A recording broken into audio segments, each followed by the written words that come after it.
Everybody seems to struggle. No one's really cleaning up. You need your bench.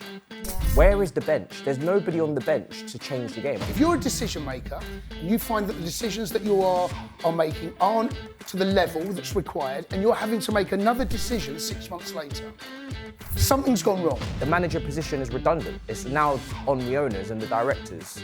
What path do they want to take this club in? Do they want to be successful at the top level or do they not? And these are massive weeks coming up with. Massive weeks coming up.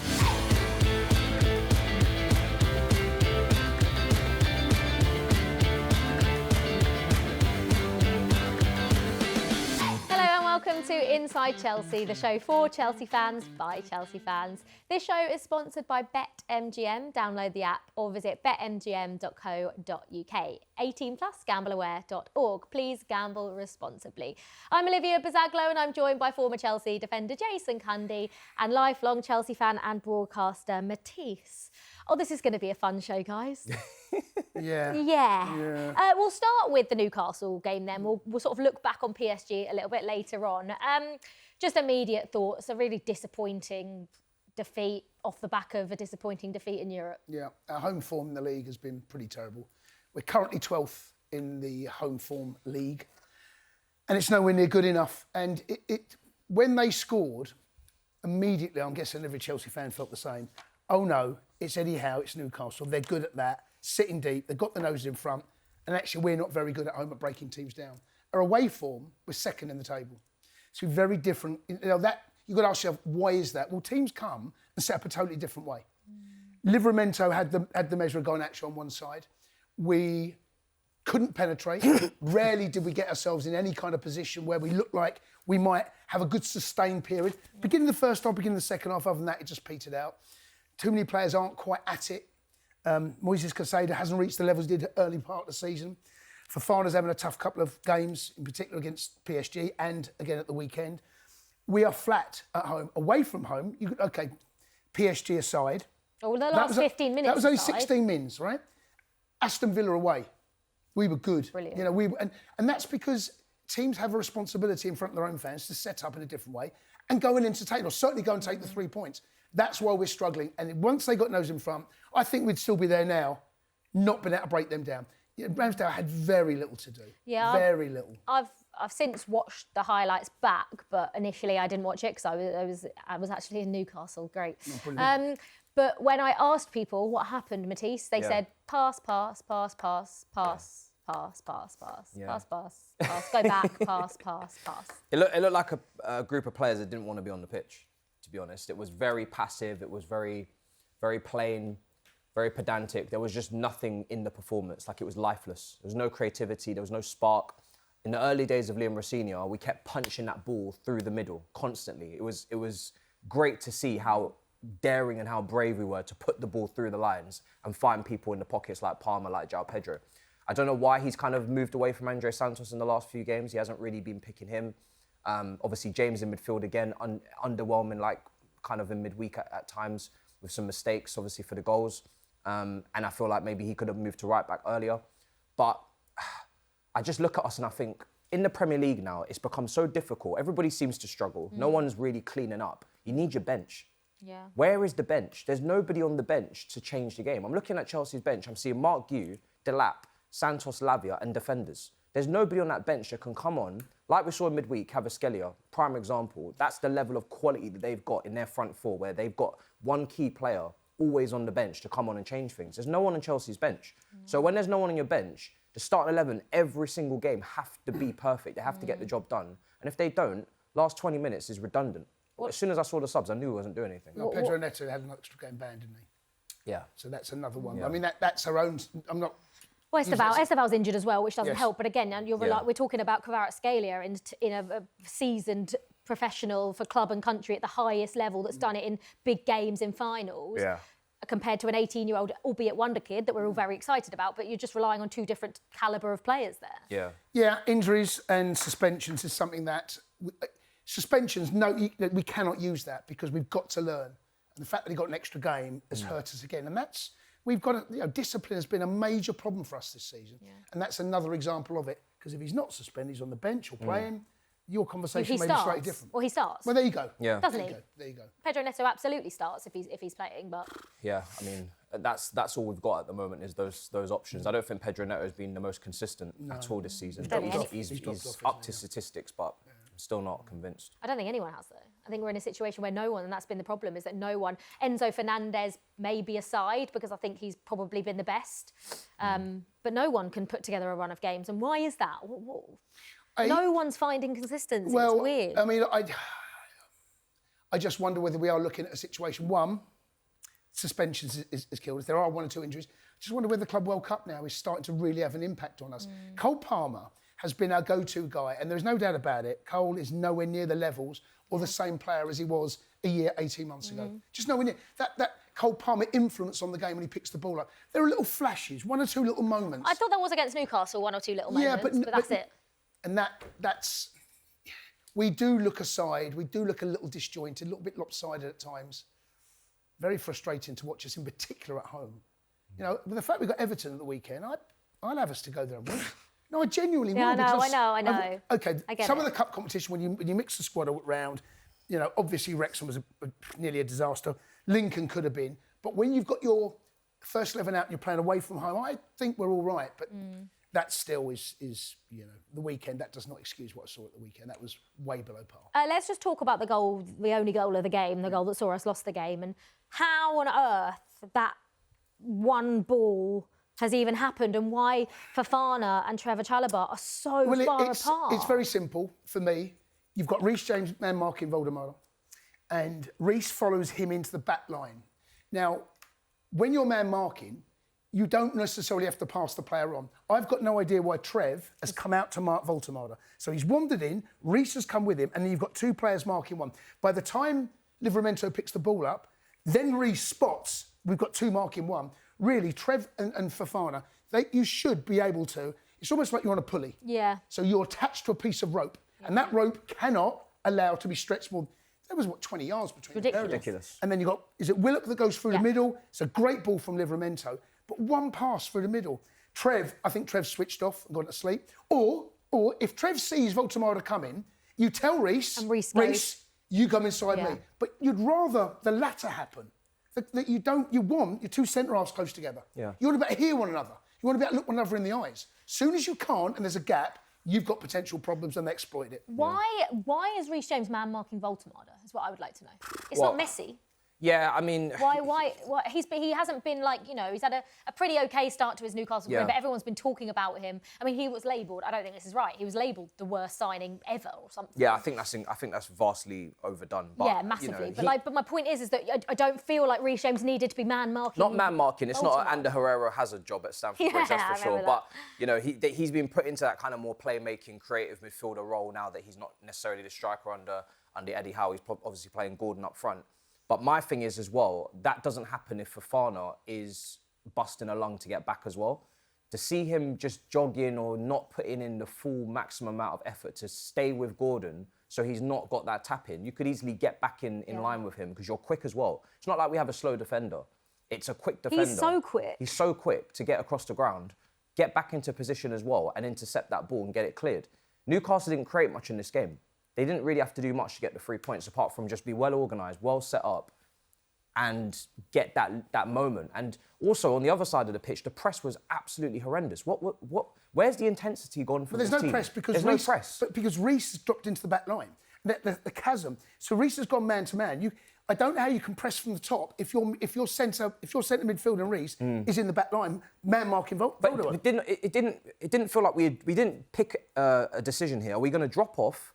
Or are we going to press? Yeah, we didn't do anything. If you don't do either, you're in trouble. That's what we did. Because it's a half-hearted press you get played around or played through, right? If you sit and you're compact, that's probably the best case scenario to sit and say, break us down. Yeah. But like I said earlier, if you're the home team, there is a duty based on, you cannot sit deep. But the man-to-man marking thing, I didn't quite grasp or get.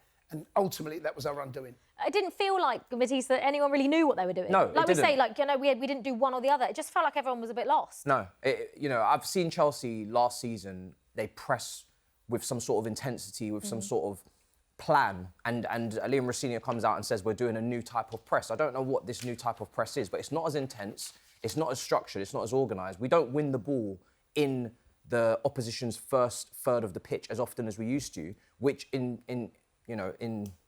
plain simple words is a method of scoring goals. If we can turn over possession high up the pitch, we don't have to break a team down. You have to hunt in packs. Yeah. You can't go in ones and twos. But that's something that's something a young team should be able to do. Now, obviously, you talk about the Club World Cup, we played a lot of games, so maybe we can't do it as much. But then we have to pick. And if we can't do it, we have to get back in line and get into a block and be compact.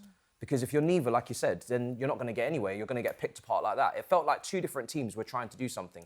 Two people trying to close down the ball, but not doing it with any intensity, leaving gaps all over the place. Livramento's and some people sitting off that right-hand side, right? He's come off that right-hand side. He's found into a space in the park. He is now to not only put the ball in front of him, he's got his head up, and he's allowed to play one ball in between our two centre-halves in the midfield. That cannot happen. It's unacceptable. That cannot happen from a right-back. Livramento's a good player. He ain't one of those players that cuts you apart, but he did exactly that. I mean, I feel like Lewis Hall and Tino Livramento are just a sign of a couple of the big mistakes that Chelsea have made. Albeit, they've got things right and we've let players go at maybe the right times. But looking at those two, left and right back, which I think they'll both go to the World Cup as well. I think Lewis Hall starts. I think Lewis Hall starts as well. You look at it and you go, could have had Lewis Hall. Yeah, it would have been nice. Especially because obviously Livramento's tough because Reece James was always going to be our right back. But I watch those two every single week and I just think, I look at all of the players, Mark Gay, all the players we've let go, and you think, what wouldn't be doing a worse job than what we've purchased or what we've brought in. It's just, I find it really hard to accept some of the decisions that have been made. I think the situation with Livramento, we had the same one with Tarek Lamptey. They saw Reece James ahead of him, which is fair. There was a ceiling that you can. And I can't. Who was our left back at the time when Livramento left? When Lewis Hall left, it would have been Cucurella brought in as well. Right. Okay. So they've spent £60 million. Then you look up and you think, right, where's my pathway through? How am I going to get going? Actually, the Lewis Hall one, they both made the right call. As players, as players they did. They both made the right call because Lewis Hall probably would have gone out on loan to Vitesse Arnhem or something. Yeah, that'd have been great for him. Do you think we're better or worse under Rosenior than we were under Maresca, Matisse? I think we're just different. And what I mean by that is in most games, we're more entertaining going forward. We commit more bodies maybe. We're a little bit more unpredictable. Before we were punching the ball through the middle of the pitch, which I found to be really fun to watch. But we're just more open now at the back and we haven't struck that balance. So we're conceding more goals. There's loads of gaping holes in front of the defence where they're left in 1v1 scenarios. They're left with players running at them constantly. We haven't solved the set-piece issue. We haven't solved the long throw issue. We haven't solved any of the physicality issues in the team. How do you solve them?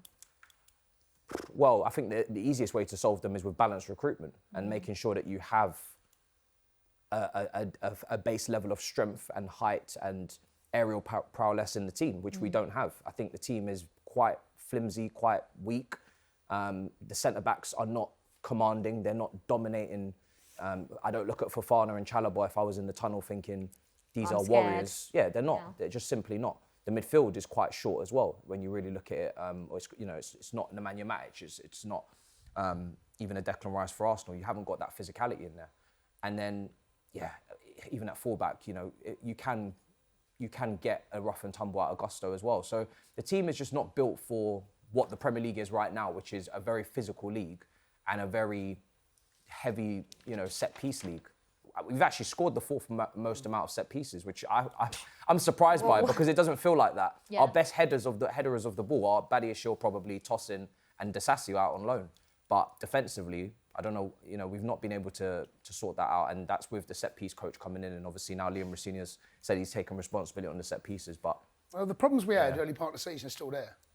Our home form and defending set pieces, they are two of the biggest problems that we've had. And that there's been no real huge change about that at all. Going forward, we are a different team going forward. The inverted fullbacks you see less of. In fact, you hardly see it. I know Cucurella was a little bit more joined up second half against Newcastle. But he's come halfway through a season. And the first 6 games, midweek weekend. And I thought we navigated our way quite well through that tricky period, played in all different types of competitions. Now we're back to a situation where top 4 maybe top 5 is absolutely crucial, Liv. It's crucial. Because if he doesn't finish in the Champions League places and we don't make it in a cup final, that's not been a good season. That's not been a good season. Oh, no, because it's been a step back. Massive step back, considering what happened last season. Is he still in a job if that happens, Matisse? If we don't get Champions League and we don't win the FA Cup? I find it difficult to... Don't sit on the fence, mate. No, I'm not going to sit on the fence, but I find it difficult to even look at his job and think that it's important in regards to if he was to be sacked, who is coming in? It would be probably Gary O'Neill at Strasbourg, right? So this is my thing. It's like the manager is not my main focus, and I said that when Enzo Maresca was under fire and people were saying, should we get rid of him? Because we're not going to bring in a top manager. We're not going to bring in a manager that's going to take us to new heights and new levels. Every manager that comes in and every manager on the shortlist is being fast-tracked from a level where Chelsea are meant to be well above the Strasbourg level, well above the Leicester level, and they haven't got the CV and they haven't got the experience and the know-how to manage a club of this stature. And they're certainly not getting the backing in the windows with the transfers to put this team on another level in terms of elevating it to a world-class status. We're not bringing in starters, we're bringing in squad players, and we've done that for the last 2 summer windows. So when the recruitment isn't going to take us to the next level as it stands, from what we're seeing with the links and what we're speculated to be interested in, which world-class managers want world-class players, let alone managers that are not world-class needing world-class players, then the manager position is redundant. It's now on the owners and the directors. What path do they want to take this club in? Do they want to be successful at the top level or do they not? And if they want to be successful at the top level, then they need to start hiring people and sacking people in top level positions that are not pulling their weight and performing at the level that this club, needs. If Rosenior, so if Chelsea don't get Champions League, don't win the FA Cup, and that does happen, do you think that it might be a lesson for the ownership, that they may look at that and go, okay, well, maybe we do need to change what we thought was going to be this process and project? And everyone has to be held accountable, responsible for their job. And that's at any workplace. If you're a decision maker and you find that the decisions that you are making aren't to the level that's required and you're having to make another decision 6 months later, something's gone wrong. Yeah. Something is not working.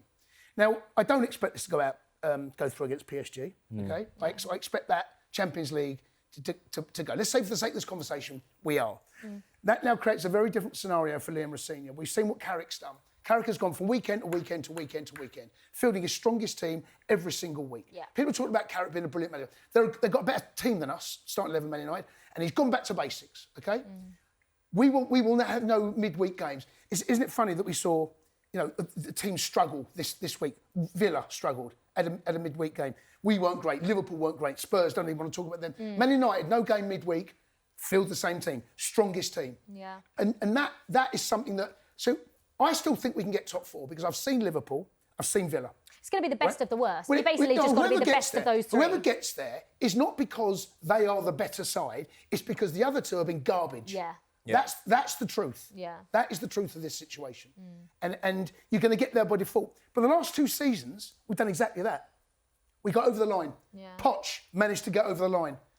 Maresca managed to get over the line. So we have found ourselves in this situation now where we can somehow end the season on a high. These are massive weeks coming up, Liv. Yeah. Massive weeks coming up. Yeah. I know we should get past Port Vale, right? Yeah. We're at home, so who knows? Yeah. Exactly. You know exactly how Port Vale are going to come and play against us, don't we? But the next 3 games, Everton away, Man City at home, Man United at home. Yeah. Then the next 3 games in the league, right? We need to find ourselves in a position where we can take advantage of Man United. God knows what's going to happen home to City, because who knows? Everton away have to take 3 points. Yeah. And it's amazing how football can change so quickly. 3 points at the weekend, we find ourselves back in that hunt.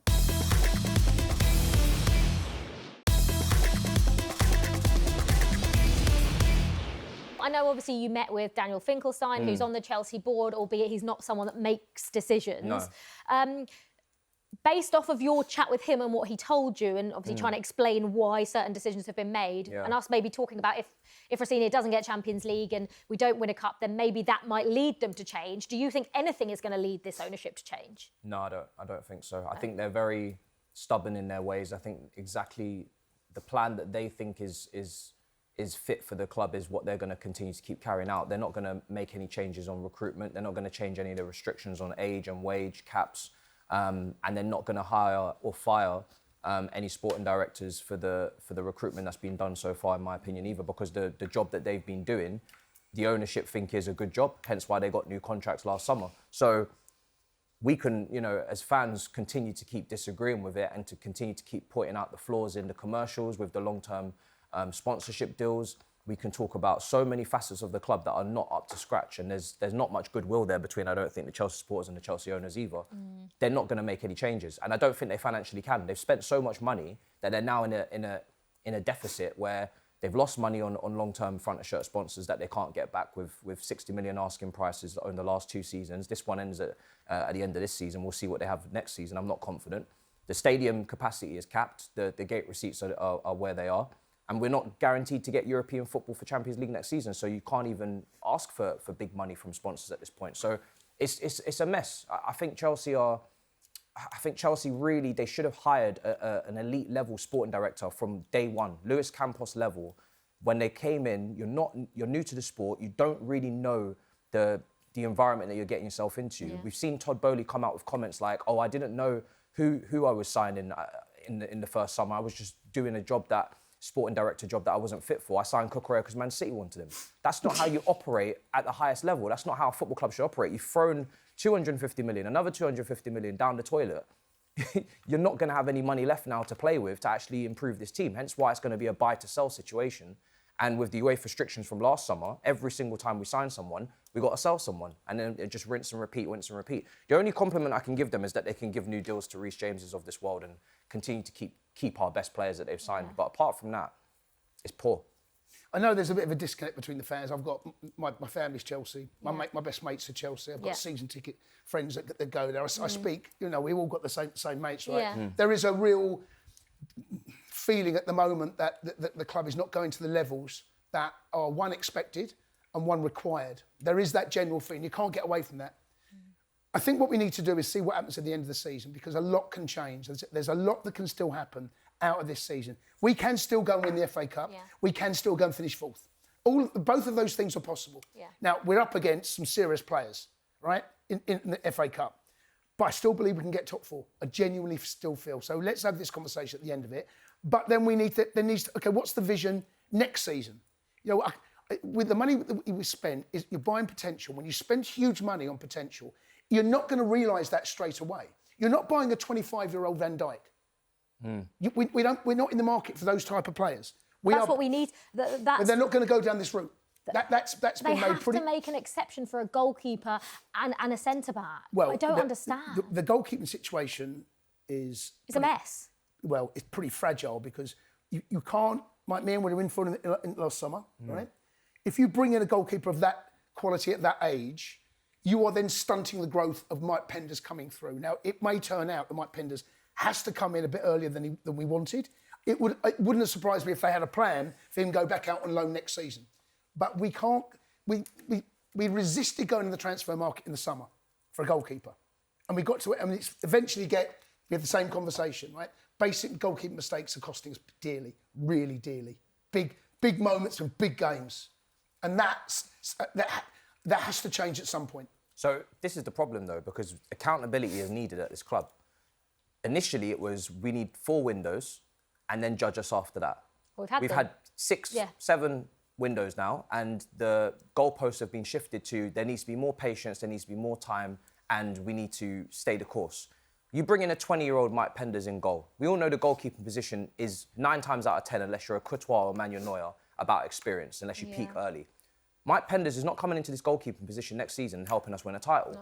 Quenda from Sporting Lisbon, as talented as he is not going to help us win a title right now. Same goes for Omega at Strasbourg. Same goes for Mamadou Sarr, who's coming in January, who is not even starting at centre-back right now.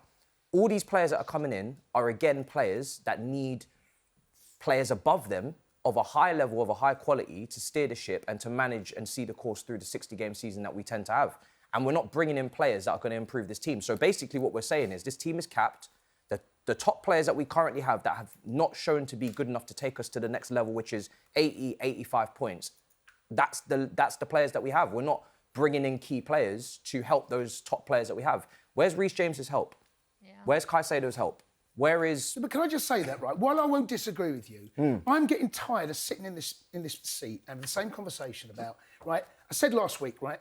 That they're not Peter Pan. They are going to mature. They are going to eventually. Reece James now is a seasoned pro. Moises Caicedo, they're a seasoned pros. Enzo Fernandez, seasoned pro, a World Cup winner. You know, we are not a team of 19-year-olds. Yeah, but there is this narrative that we are all a bunch of kids. No, we are. We've got the youngest squad. We act like kids with ill discipline, though. There's that. Pedro Neto, not a young kid. Fofana's not a young kid. No, I just... Maybe game time-wise, he is because of the years of injury. But in terms of, like... that... Buying potential at some stage, you want to see the fruits of that. Say, right, here's that player that we were going to sign. Fofana's injuries, for whatever reason, is stunted his growth. But you're looking around now to Reece James. You're talking about one of the most experienced players in the league. For a homegrown player. Come on. But James, I agree. It's about quality. But the problem is quality. It costs. It costs on the transfer fee and it costs on the wage. The fact that Chelsea are in a position where they can't compete for Marc Guéhi or Semenyo tells you everything you need to know about this football club. Very true. Because we're not even people say Chelsea fans are entitled. We're not asking for Vinicius Junior. We're not asking for Mbappe. We are now trying to go into the market for Semenyos and Marc Guéhis in this league, and they're going to rivals, and we can't compete. We flat out know we cannot get these players, whether it's from a wage perspective or a transfer fee perspective. So that is going to keep us in a certain level in this league where it will be fourths and fifths that we're constantly fighting for every year. We can't get to the next level without improving the team. They will get older. They will. There will be a point where you look and you say, we do have a 28-year-old centre-half playing. There will be that point. And I'm not talking about Tosin, right? I'm talking about someone that's... Tosin's our most experienced player, right? Yeah, well, he's our oldest. He is. He's our oldest, yeah. Cucurella, another one. I do feel that this narrative that we are this young squad, which, youngest squad in Premier League history, yes, but we do have experienced players in there as well. Don't think we don't, but we do. I know we do. Like Matisse says, obviously they've said, 4 transfer windows, it's been 6, 7, however many. They're telling us to be patient. Do we need to be patient? Unfortunately, when you're buying potential, sometimes I realise differently. Esteval, right, for example. We're buying potential in this boy. Who knows what he's going to go and achieve? It looks like he's got the absolute lot. Yeah. You're not going to see the best of him for another 6 years? To the peak of his powers? Yeah. That's a long time to wait. Yeah. That is a long time to wait. But then you get the likes of Pedro Neto, right? I think he's had a little bit of an indifferent 26 in all honesty. Yeah. João Pedro's come in. Well, João Pedro has proven to be probably in the last transfer window that we bought him, he looks to be the best. He is leading by example. He has been one of those. So he's better than I thought he would be. Yeah, he's better than I thought he would be as well. At this stage, and there's a lot more improvement. Especially this year, especially he scored a few goals. Scored some good goals before Christmas, but I feel like this period of the start, this couple of months, he's been absolutely brilliant. Yes, he has. He's gone. But then I think Moises has flatlined. Yeah. Cole is nowhere near to the level, and these have been big players for us, and that has been part of the problem as well. Some of our most influential players, our best players, have not reached the peaks that they had 12, 18 months ago.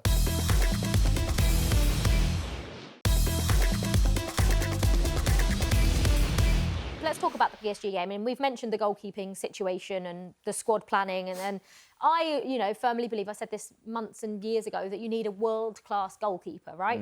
Does it help that Liam keeps coming out and saying, I don't have a number one, and swapping and picking and choosing and playing certain goalkeepers for different games and encouraging Jorgensen to play out from the back 99% of the time against Paris Saint-Germain when their press is ridiculous, and he ends up making a mistake that I believe has cost us that tie. That one mistake from Filip Jorgensen when he had so much time on the ball to decide what to do with it. And is that down to Liam Rosenior telling him? Because that's the reason he's played him over Sanchez, because Sanchez had been our player of the season largely up until that point. So I still don't know who our number one goalkeeper is. And I'll tell you why I don't know. We saw what happened against Arsenal with Sanchez. Yeah. OK? Jorgensen came in against Wrexham. OK? Then you're going, who's going to play in the next game, which was PSG? Yeah. Jorgensen kept the gloves.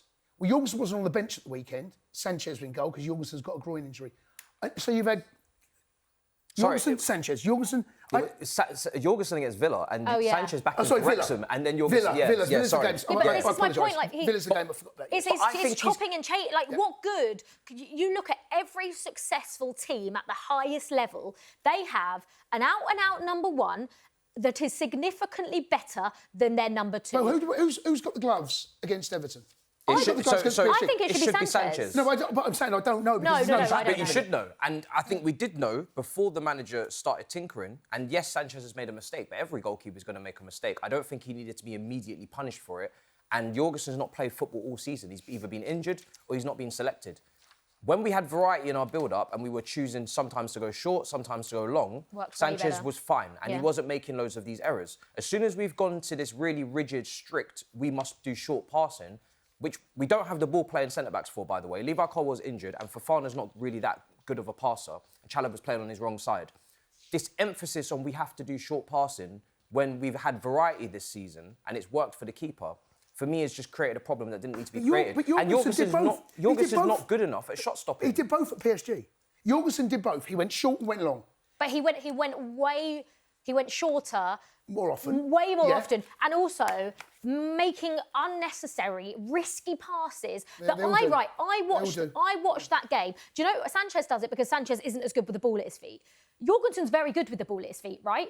But I watched that game and I knew what was coming, Jason. Yeah, I absolutely knew what was coming. And I even tweeted in the 20th minute going, there is only so many times you can make these risky balls in and around your own box before one gets punished. And what happened? Against the best pressing team. It absolutely killed. And without that mistake, I believe that we either go on to win that game or we take a 2-2 back to Stamford Bridge. It changed the it's course so of the time. frustrating. Like, I'm speaking, like you can.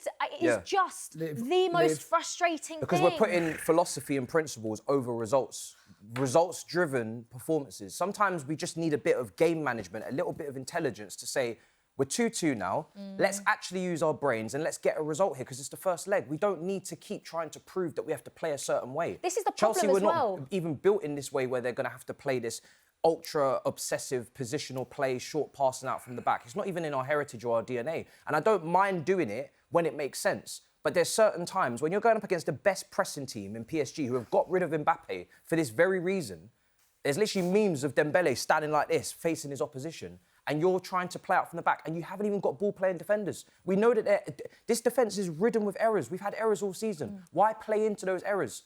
Don't be afraid to go to the Parc de Prince and drop off, be structured, and be compact, and soak up the pressure and go on the break. There's loads of space there. Every time we went down the left with Neto or Marquinhos, we had fun. Yeah. So I just feel like there needs to be a lot more common sense in the decision-making when we set ourselves up. We don't need to constantly always want to show that we can play a certain way or play our way. Results, we need results. It's mid-season. Yeah, I can't. It's so frustrating. It's just the tide changed. That didn't kill it. The fourth and fifth goal in particular has killed. Yeah, it's very frustrating. You can't. Obviously, right. That goal, that third goal has. I think it has killed us completely. But the way that we've then conceded the fourth and fifth, Liam, he came out and said the defeat is on him. Is it on him? Is the way that we conceded? Because one of them, Reece gave the ball away. One of them, Jorgensen gave the ball away. And another one was, what do you not do when you're defending against Kvaratskhelia? Show him inside onto his right foot. Yeah. It is just error after error after error. How is that on Liam Rosenior? Is it on Liam Rosenior because he's picked those players, he's chosen to play Reece in everyone's got to take midfield? responsibility. No. We win together, we lose together. Yeah. Right? And that comes from the manager, players, subs. If we go there, up the 74 minutes, we were doing a job. So what should we have done after we conceded that third? Well, don't concede the fourth. Yeah, right? but of course, I'm stating the obvious. Liam then made a substitution. He brings off João Pedro and brings off Cole Palmer. And I think at that particular point, you are saying we're not going to concede. We're going to defend and make sure that we take the tie back to London. Yeah. In doing that, though, you do subconsciously or even consciously give them we are now their attacking threat has diminished somewhat. And there's no getting away from it. It did. But the fifth goal in injury time, how we can get done on a counter-attack, and at that stage of the game, just after João Pedro Neto's had an altercation with the ball boy, maybe our concentration went, because we were all over the place. Looking at our shape of our team, to get done like that in the 93rd minute. Unacceptable. That angered me. The other two, for different reasons. Individual mistakes. Yeah, but that fifth goal, that's probably the nail in the coffin. I mean, for me, probably it's done. Sanchez has been a very good shot stopper this season. Very good. A lot of games where we should have lost or we should have drawn, and he has saved us. Some of the goals that Jorgensen was conceding, not even just from ball playing, but from a shot stopping standpoint, Sanchez is saving. That fifth goal, he's saving it. I even think, when we got back to the club... one, maybe? Yeah, even when you go back to the Club World Cup final, there was big saves that Sanchez made, tipping wide from Dembele. His shot stopping and his cross collection is far greater than Jorgensen's. So the manager choosing to go down the passing route over the shot stopping and cross collection route in an away game in the Champions League shows me naivety and a lack of know-how at this level. Because when I've watched Courtois, Cech and Donnarumma for successful Champions League teams over the last, decade and a half, shot stopping and cross collection has been pivotal, not ball playing. None of those goalkeepers are good on the ball. So I think, for me, that's a massive misstep from him to emphasise that against PSG of all teams, one of the best pressing teams out there, against Luis Enrique. Yeah, did you think that he was too quick to change the keeper? I agree with what Matisse is saying. I think Sanchez has done really well for us this season. And up until the Arsenal game, and he was asked, I sat here and I said, I've not seen that performance from Sanchez for about a year. He's not comfortable with the ball at his feet. And I'm a bit old school, right? For a goalkeeper, for me, can he stop the ball in the back of the net? Yeah. That's the first and foremost. Why do people not care about that anymore? I don't know. Mendy, another example. I don't Champions understand. League win. Shot stopping, cross collection. You don't need not to. Good on the ball. Also, when a team's pressing, I don't care about playing nice football and trying to put your foot through it and just hit it as far up that pitch as possible. And that's what Enzo Fernandez was shouting at Jorgensen to do. You could see all the time in the world. Did you mind that? Because I watched that and I was happily. That needs to be there. You play for Chelsea Football Club. If you don't have the mentality or you can't handle being shouted at, then you can't play for this club, because there's certain levels that we're trying to hit, and there's certain players that can hit those levels, and they can't be let down by the rest of the group that shouldn't really even be at the club, because they're not ready to play for this level of club and this level of expectation, because they're not good enough.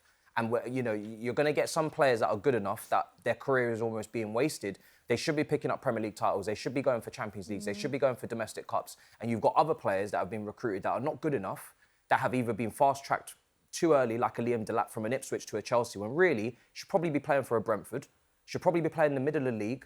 If you're inconsistent, it doesn't matter. The lights are not as bright, the cameras are not on as clear. But when you play for Chelsea and you're not able to come off the bench and impact game after game after game, in a game like PSG, take off João Pedro, okay, he's played a lot of football. He's played loads of football this season. He played loads of football in 10-men teams where he's had to do extra running because our ill discipline's there. He's playing up front on his own. Where is the bench to come on against PSG and actually threaten them and say, right, we've got substitutes that can hurt you, so settle down? We don't have that. Obviously, there's some injuries, but I don't think Gittins is... I'm not going to lie, I don't think Gittins and Neto are deciders in this. I think the level of quality needs to be a lot higher.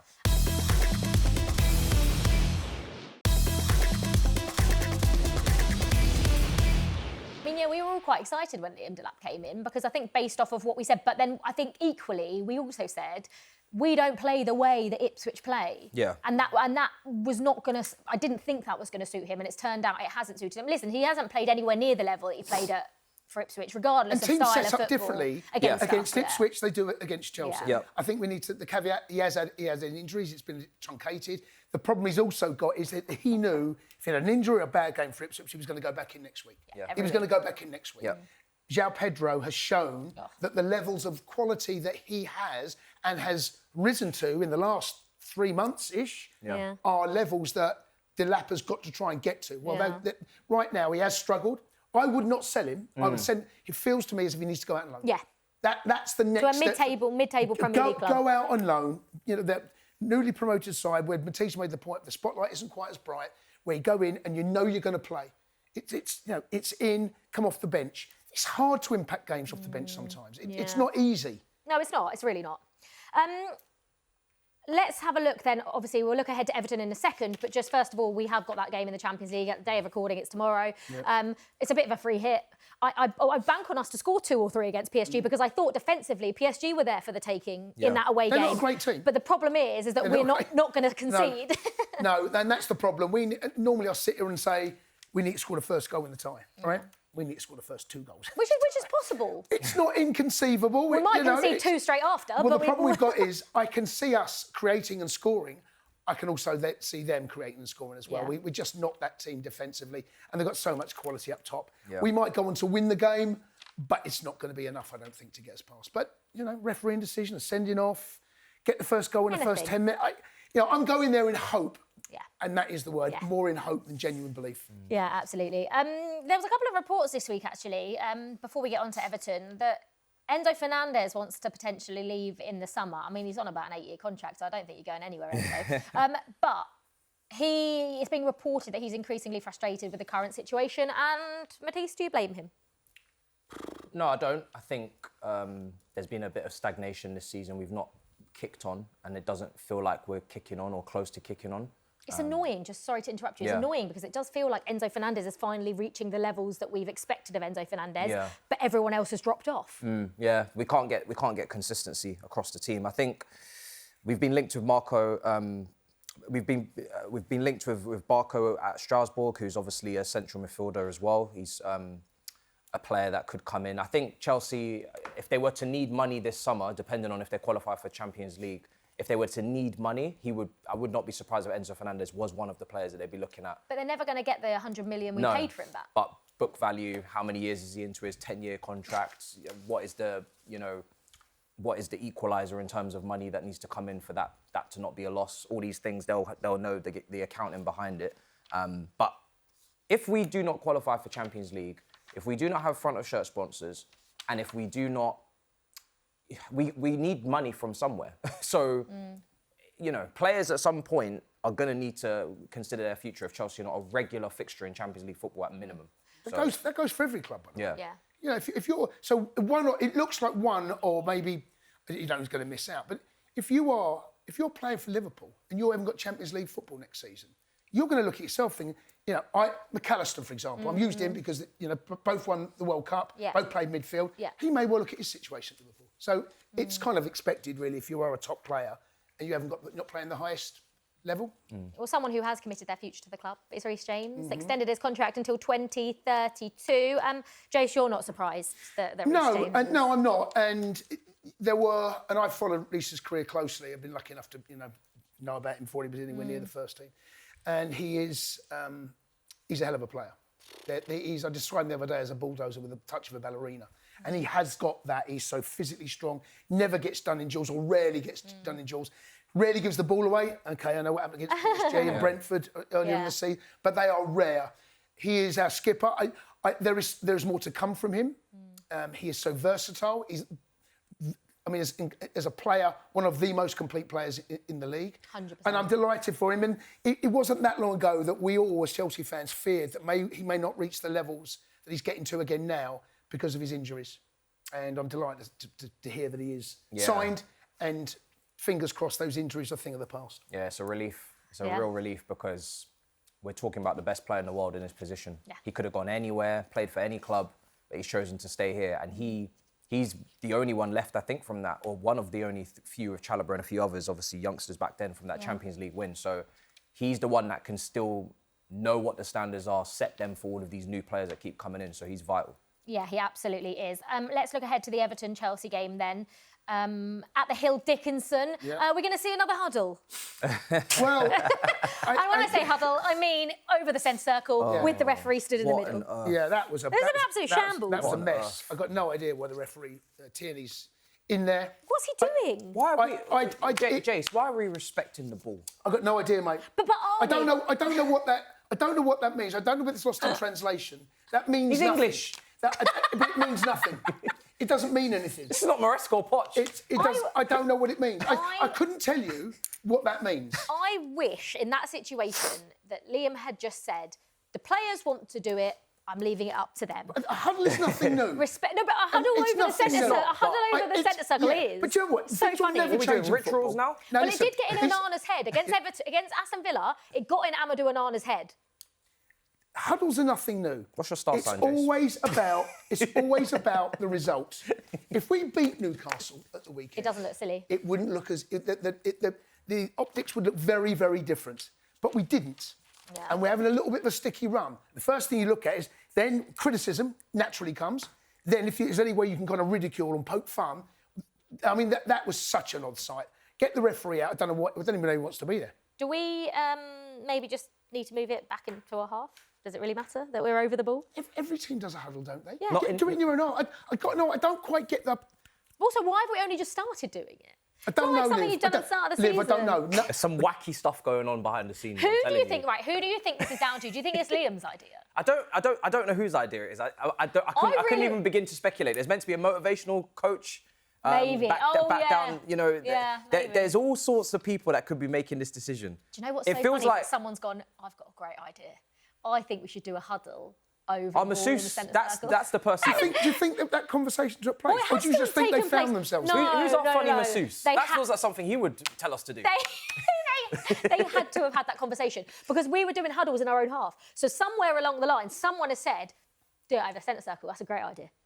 Maybe, I don't. I was about to come up with something, I had to stop myself. Oh, gosh. Honestly. Anyway, Everton-Chelsea, you seem to think up because our away form's been good. I'm going there in like I said... Hope? No, more than hope. No, Good, anticipation good. that we can come back with 3 points. Our away record is good. Yeah. We really are a team on the road. Everton's home record, very patchy, very inconsistent. Going into a new stadium, I think probably a good time to take on Everton as well. Yeah. You know, they're on the back of some iffy kind of... Yeah. Mind you, we're so inconsistent. But our away record alone, I think we can go there and win. Genuinely feel we can win. I mean, I thought we were going to beat Newcastle quite comfortably, and that didn't happen. And we played a very, very strong side. Yeah. Obviously, we're going to go all out for PSG in the Champions League. But do you think we can go there and... We can, but every Premier League game feels like a 50-50 to me right now. Even when I'm watching other teams, the standard is so poor. There's a lack of individual quality. There is, yeah. Teams are very bland, very boring, very heavily focused on set pieces and long throws. I don't look at anybody. I mean, you know, I watched Liverpool versus Tottenham. It was an awful game. The lack of quality. There's no quality in it. And you know what? There's a lack of quality in the Arsenal-Everton game. There was very little in our game at the weekend, by the way. There's no quality. There was all at West Ham, Man City, all across the park. So it just feels like everybody is pretty much on an even playing field. And any given week, you could win or you could lose. And you wouldn't be surprised. If we lost to Everton, you wouldn't be completely shocked. And if we beat Everton, you wouldn't be completely shocked. It really is just dependent at this point on very fine margins and very small little moments happening in your favour. And that's how it is right now. Right now it's time for our bet builder with BetMGM. Remember, you can download the app or head to betmgm.co.uk. I'm going to kick things off with, we know Chelsea love to concede goals. We know Chelsea like to score goals. So I'm going to go for over 3.5 goals in the game. I'll see that. A high scoring. I think Everton are the same. High scoring win, hopefully. Yeah, like a 4-2 maybe, something like that. Well, on the back of that, Liv, I'm going to go both teams to score. That's the best there you bet. go. Split the goals up as long as we have the majority of them. I'll go Chelsea to be winning at half-time, hoping João Pedro's scored by then and that we've got off to a good start. The odds will be on your screen now. With obviously this Everton game, first of all, come back to PSG in a second. With that Everton game and Man City and Man United, when you're looking at Chelsea's chances of getting top four, like we always say, top four, I say a Champions League spot. It obviously depends on how bad Villa and Liverpool are as well. But how many points do we need from those 3 games? Oh, dearie me, our home record's not great. And City's away. Yeah, I mean, Everton, I think Everton does feel a game that where I think, as I said, I think we can go and win. Yeah. I genuinely feel that's an opportunity for that's us. 3 points. We are better than them. Man City. At home. I mean, I'd take a point. I'd take a point. The Man United game is really interesting because it's at that stage, 6 points. I think Man United finished third. Anyway, like I said, Michael Carrick's done a great job, but he's got weekend to weekend to weekend. Yeah. And then after that, the fixtures become a little kinder for us. I think we looked at them initially. We looked at them initially and thought, oh God, like Forest, Liverpool, Spurs, Sunderland. But actually, I'm now looking at it like, get through these 3 because Forest obviously will be fighting for their lives, but I would expect us to win that. Liverpool, anything could happen at Anfield with the way they're playing. Spurs, well, we always beat Spurs. And Sunderland away, they've fallen off a cliff as well. I would take 6 points out of the next 3 games. And do you think they'll come against? Don't know. Right, that is it for another episode of Inside Chelsea, sponsored by BetMGM. Download the app or visit betmgm.co.uk. 18+, gambleaware.org. We'll be back next week after the Everton game. Thank you very much for your company. And of course, thanks to Jason and Matisse. We will see you next week. Up the Chelsea. Up the Chelsea.